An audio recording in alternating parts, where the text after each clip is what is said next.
following up on a story that we first brought you yesterday after police find an estimated 100 stolen ballots at a homeless camp.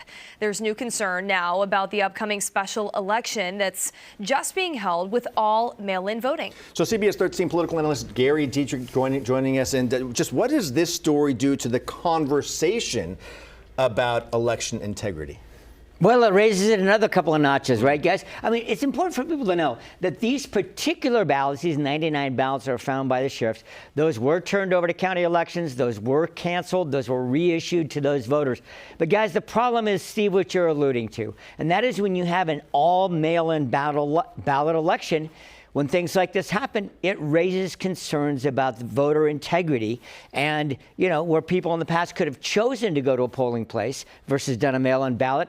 Now, much more difficult. It's got to go through the mail for the most part. It's become an issue. Yeah, absolutely. No question about it. I should also just remind people as a viewer service that if you want to register to vote and you have moved or anything else, got to do it by this Monday for the special election. Good point. Let's talk national headlines, Gary. Everybody's talking about it, right?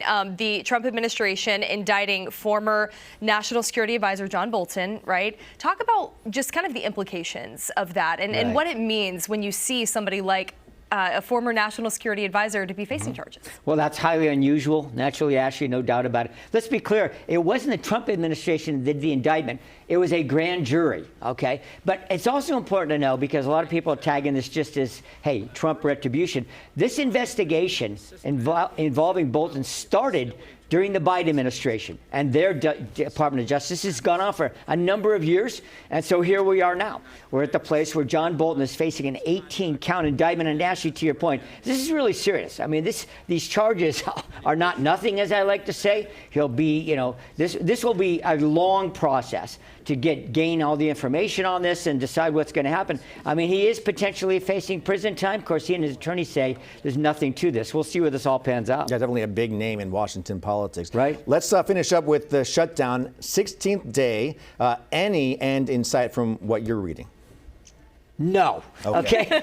The dramatic pause. Yeah, I was just going to say, can I say anything else other than no? All right, here's the thing. There's not going to be any votes taken until Monday. That's when the Senate will come back yet again and vote on this. But guys, the pressure is ramping up. There's no doubt about it. We're seeing that in a couple of ways. One, military paychecks did not go out yesterday for the first time. That is clearly a major issue. And secondly, the impacts on air travel. In past shutdowns, guys, this is one of the things that has really begun to ramp up pressure on members of Congress when people's flights are delayed or even canceled, when people in those towers are not showing up for work because they're not being paid.